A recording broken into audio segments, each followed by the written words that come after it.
So our next speaker is Kate Hanneman, and she's going to talk to us about environmental sustainability in MRI, time for action. And she's joining us from University of Toronto. Hi, everyone. Thanks so much for having me. And those were such fantastic talks. I learned a lot listening to them. So we'll obviously have a bit of a change of pace here, but I'll try to keep this really practical as I know it's Friday afternoon/evening for everyone. So today I really want to focus on the environmental impact of MRI and perhaps more importantly, think about some actions that we can implement to improve sustainability. So as very brief background in terms of why this is important, just thought it'd be useful to provide some context on climate change, which really refers to long-term shifts in temperature and weather patterns. And when we think about climate change, of course, a lot of this relates to radiation from the sun, some of which gets absorbed on the earth, which of course supports human and other forms of life. Some of it gets reflected, or it should, and some of it gets reflected, within layers of the atmosphere. But burning of fossil fuels in particular contributes to greenhouse gases, the largest component of which is carbon dioxide. And these really effectively act as a blanket, trapping heat and then increasing the Earth's temperature overall, so on average. And really what this does is can lead to changes in these long-term temperature and weather patterns. This can include flooding and storms. Of course, we've heard about catastrophic forest fires, which have been exacerbated by this in Canada and Maui, of course, as well as extreme heat events. And so this is really important for us to think about because as healthcare providers, really we need to think about the health effects of climate change. And these include both our population level factors and health system factors, and really can have, direct effects on multiple organ systems. I'm a cardiac radiologist, and so many of the cardiovascular and respiratory illnesses are exacerbated by this. And so I really think it's important that we think about how we can mitigate this. So one of the, kind of key take-home points is that climate change is already affecting us. When we think about some of the extreme weather events that I mentioned before, sometimes the link to climate change, isn't perhaps top of mind. But the second point to this is that not everyone is affected equally. And so there's an important health equity component here that we really need to think about as physicians and as other health professionals. And so really, the second key point I want to make is that we have a direct role to play here. And healthcare actually staggeringly, of course, needs to address these health effects of climate change on one hand, but on the other is a major contributor itself. And so estimates of the total contribution of healthcare to global greenhouse gas emissions are in the range of 4 to 10%. And really, this is huge. This is the context of the fossil fuel and airline industries. And this is largely driven by the large energy requirements and in imaging, in particular MRI, the very large electricity needs for our scanners in particular. And one estimate is that imaging in total contributes about 1% of total global greenhouse gas emissions, largely driven by both production and use phases for our scanners. And so really this is, hopefully will give us all pause. Of course, we also generate a substantial amount of waste from single-use supplies, for example.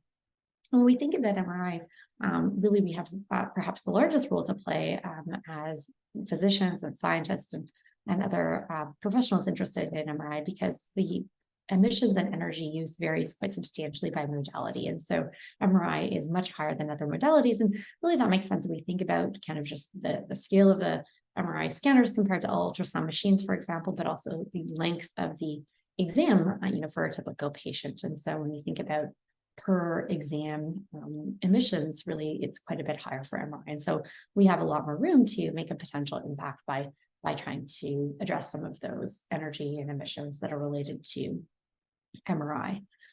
This is data from a beautiful study that came out a couple of years ago, driven by the group in Switzerland. And what they tried to do in this study, or what they did do rather, is they put power meters on their scanners, both CT and MR, but I'm going to focus on the MRI data here. And what they did is they tracked the energy use of their scanners in relation to when patients were actually being imaged. So when the scanners were actually being used to contribute to patient care, what they found was that there was a very large proportion of energy that was being drawn by the scanners in non-productive time. So overnight and on the weekend, for example, but also kind of between patient exams, when that energy and the corresponding greenhouse gas emissions were not actually being used to create images and improve patient care. And so really that's low-hanging fruit for us to try to address. I really like this figure that is actually now a decade old and was focused on other imaging modalities, but I think the concepts apply in MRI and other imaging, where really we can think about the cost of imaging as not just the financial cost or the dollar cost, but the cost in terms of health effects. So for CT, that might include the radiation exposure and cumulative radiation dose, also the waste and the environmental impact. And so really to think about this from a societal and population level, not just at an individual level. As I mentioned before, MRI really has quite substantial emissions. And I find this really hard to think about, well, what the annual energy of one MRI scanner is estimated around 100 megawatt hours. Again, that's per year. And that is not a number that really means anything to me tangibly. And I know it doesn't to others. And so one of the things that I found really useful is to use one of these calculators. This is the US EPA greenhouse gas emissions calculators. And you can plug this kind of data in, or if you have your electricity usage, you can plug it in and it will give you some context. So what this means is that amount of energy that one scanner is using per year on average is equivalent to the emissions from driving 7 passenger vehicles over the course of the year, kind of an average use scenario, or consuming over 10,000 liters of gasoline. So these are kind of more tangible things that we can really think about the massive potential impact that our scanners have. In addition to use-phase emissions, like when we're actually the scanner's plugged in and it's drawing energy and electricity, there's also quite substantial emissions from production phase. And so what this means is all the way from finding the raw resources to manufacturing them, to transporting them, to assembling them, and all of the different components that needs to go into that really can vary quite substantially by modality. And again, perhaps not surprisingly, MRI has the highest production phase emissions compared to CT and MRI, quite dramatically higher compared to ultrasound. And again, this probably makes some intuitive sense when you kind of think about the magnitude, of an MRI scanner compared to an ultrasound equipment, for example, and how much more resources might need to go into that. The last kind of point I want to make about our environmental impact is with respect to gadolinium-based contrast, which of course many MRI studies use and sometimes require really to answer a clinical question in terms of providing that signal to identify disease, for example. But one thing I really was not aware of until this is a QR code that will allow you to go to this review article really focused on environmental sustainability in MR. And before I worked on this article, really I was not aware of the environmental impact of gadolinium-based contrast. And so basically the vast majority of gadolinium-based contrasts, of course, are injected intravenously. Those are largely excreted unmetabolized in the urine, so more than 99%, and passes into the urine within about 24 hours.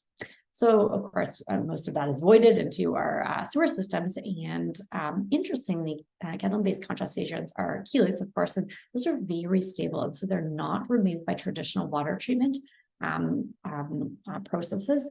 And so they actually can get back into, of course, lakes and rivers, but also can go back into our drinking water and have been detected in drinking water at higher concentrations proportional to the number of MRI scanners in a particular region. And so, there are some concerns not only about the ecological impacts on fish and other wildlife, for example, but also the potential effect of drinking gadolinium-based contrast agents, particularly if they are kind of partially degraded by some of these various processes. And so there's been a lot of work on how to minimize the environmental impact, potentially reclaim gadolinium for the water by crystallizing it or doing other things, and also to study the potential health effects of drinking water with very low levels, of course, of gadolinium-based contrast in it. And so I think this is something for us to think about as MRI physicians and other scientists. So in summary, my second key point is really to start thinking about the large environmental impact that MRI has, both in terms of emissions, but also on non-energy impact on our environment. So next, I really want to focus on, well, what actions can we take? I think I've laid the groundwork for perhaps why we should care and kind of the scope of the problem or scope of the challenges. And then I really want to link these to some opportunities. And so really we do have some low-hanging fruits because MRI is so energy intensive, really small changes can scale up quite dramatically in terms of reducing our emissions. So when we think about energy saving opportunities in MRI, it's really important to think about the energy use of our scanners in different modes. And so you can see here that when we're in active scanning mode, we're actually acquiring images and really using the scanners to potentially improve patient outcomes and patient care. That requires the most energy. But really, there's quite a substantial amount of energy draw in our scanners, even when they're in idle states. And so an analysis earlier this year that, again, used power meters on MRI found that actually over 3/4 of the energy that is used by MRI scanners is non-productive. So it is not actually being used to generate images. And so you can imagine if we can decrease that, it will not impact patient care in any way, but it would decrease not only the emissions, but also cost, because of course, electricity has a cost associated with it. This is the data again from that earlier study out of Switzerland that again also used power meters. So similar type of analysis where they're collecting data, and here they just binned it into active scanning mode. Again, that is the kind of energy we want to use to generate images, and is usually what we think of MRI scanners as being useful for, and kind of our ultimate goal.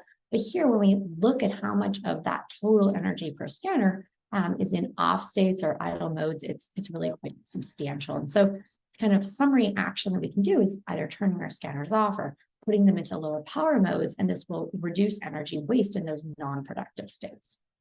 I just want to highlight data from other modalities to show you that this is not an MRI specific problem. So here, this is another beautiful study that looked at energy for CT, MR, and ultrasound and categorized it as active versus passive. So here, active is defined as actually acquiring images again, and passive is that wasted or non-productive energy. And you can see here that again, same principle applies. And so what we can learn from MRI, is higher magnitude because of the higher energy requirements for MRI, but these same principles apply elsewhere.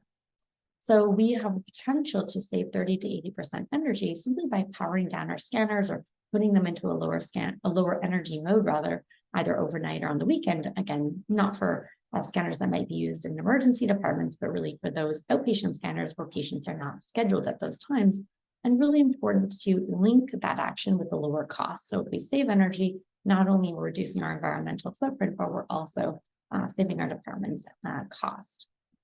When we look at use-based emissions, so actually when we're scanning patients, and here's just a schematic showing you kind of this power consumption for an outpatient MRI scanner over a day where it was off overnight, and then we move into this idle state and prepare to scan, you can see the differences in power draws again in this schematic. And you can imagine that if we shorten our protocol, so if we acquire less sequences, that will also lead to lower energy because the active scanning is the highest energy draws in our scanners. And so, if we have extra sequences or extra planes that we don't need to answer a clinical question, by removing those and by moving from this kind of single comprehensive MRI protocol, so, one shot fits all cardiac MRI protocol, which some centers still do, really kind of doing all the sequencing in every single patient just in case we need it, to moving towards much shorter and tailored protocols to answer specific clinical question will not only reduce our scan time and potentially benefit patients in terms of lower time in the scanner, but can also decrease our environmental footprint. And so how to achieve that? Well, removing unnecessary sequences, we might use AI to help us denoise accelerated sequences. And of course, this again has associated co-benefit of lower cost, perhaps better patient comfort, and even higher image quality. And so this is really relevant to my clinical work as a cardiac radiologist, where some of our most important sequences tend to be acquired right at the end because they're post-contrast. And so if we have a patient with heart failure, for example, and we're putting them in the scanner for an hour and asking them to hold their breath repeatedly, some of those key sequences might have some artifact related to difficulty with breath holding by the time we get at the end of the hour. And so if we can abbreviate our protocols, most patients really strongly prefer that if we still answer the clinical question.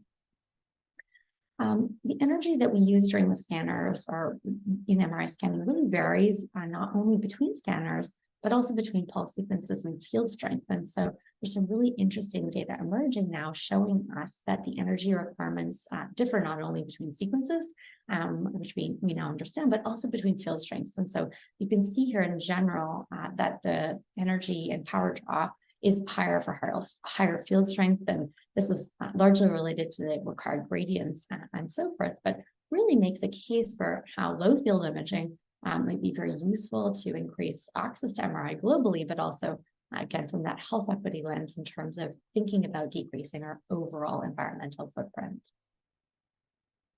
So here's some schematics for power usage for low field MRI. So not only do these systems generally have lower cost, but they actually can cost less to run in terms of lower electricity requirements. They use less energy, and that is associated with lower greenhouse gas emissions. And so some really interesting data, of course, here, knee MRI, but also some great work in terms of the cardiac MRI space in terms of optimizing sequences and signal to noise, which of course is one of the challenges with lower field systems.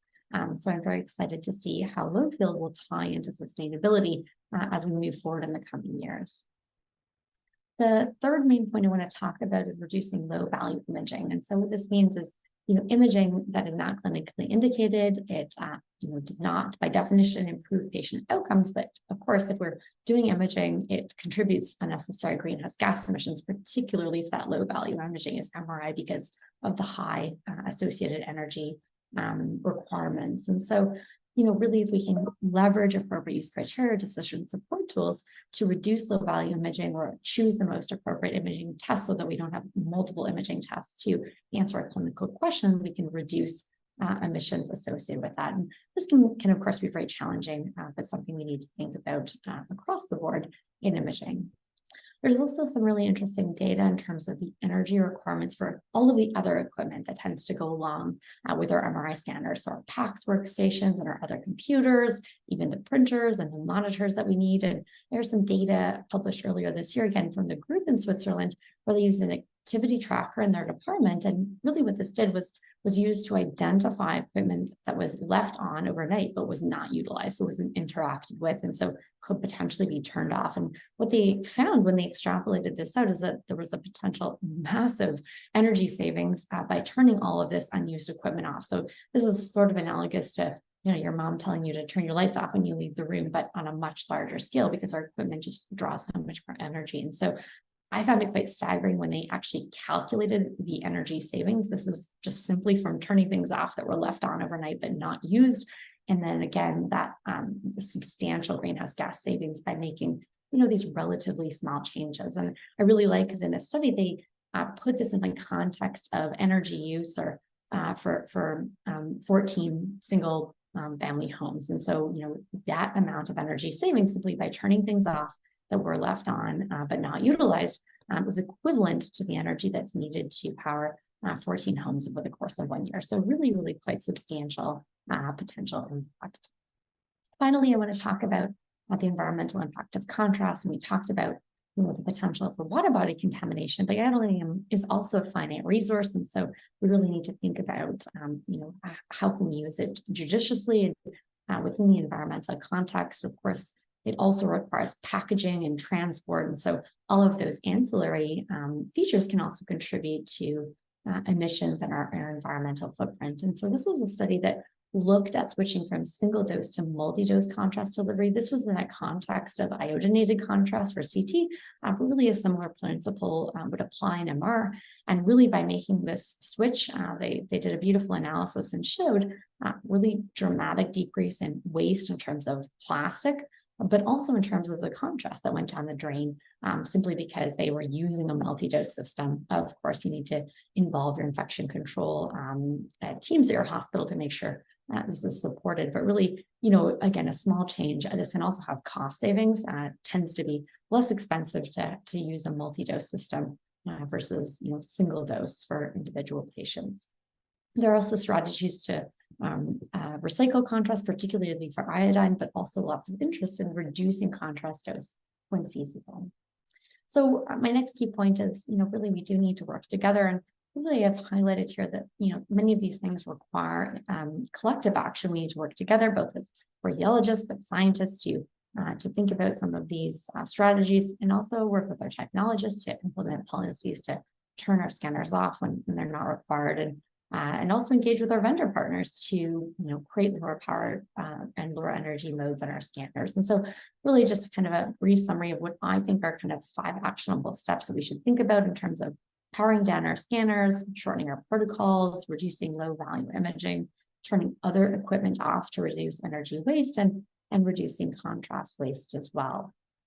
I really want to highlight that these were all mitigation strategies. So this is kind of thinking about reducing our environmental impact in terms of decreasing the greenhouse gas emissions. So mostly driven by decreasing energy, but also sustainable waste management. I do want to highlight, though, that I think when we think about sustainability in MRI, we also need to think about adaptation.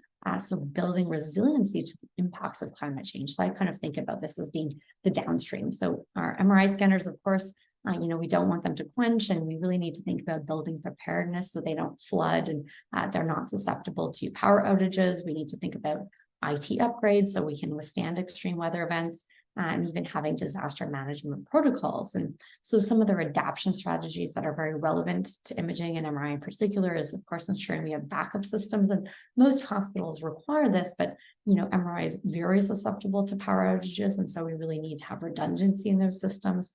We need to know what our plans are if there is an extreme weather event, for example, and radiologists cannot get into the hospital. Can they read remotely? What is the IT upgrades that are needed to support that? We need to think about building preparedness, and there's lots of interesting learning points and data from extreme weather events such as Hurricane Sandy, where some of the imaging departments that were impacted by that really had devastating effects on their scanners. And so thinking about having waterproof MRI rooms, for example, which hasn't always been a consideration in many building codes.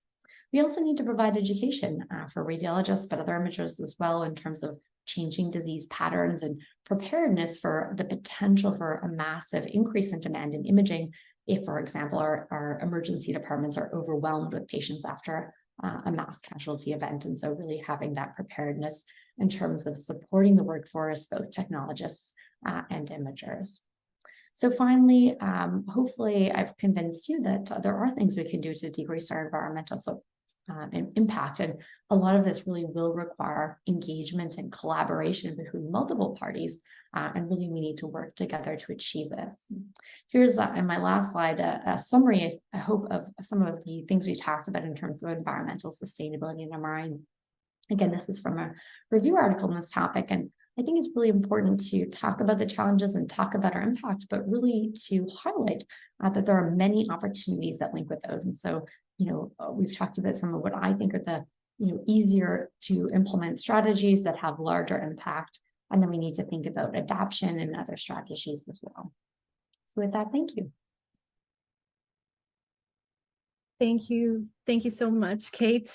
Very interesting talk, a lot of facts that I was not aware of. So thank you for sharing those. Throughout your talk, a couple of questions came out. Some of them were slightly answered already, but one question is, out of curiosity, is there specific MR sequences that consume more energy than others?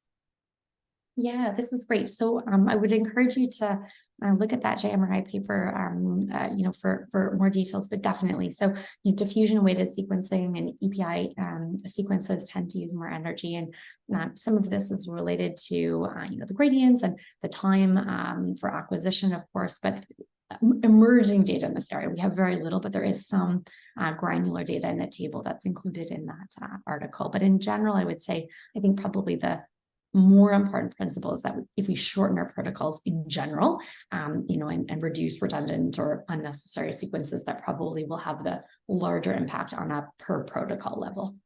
Okay, great. That makes sense. So we also have another question. Would it be better to have less scanners and use them 24 hours, although this might not be feasible? Can you repeat that? So I think the question was, it would be better just to have less scanners and just use them nonstop and instead of just, Yeah.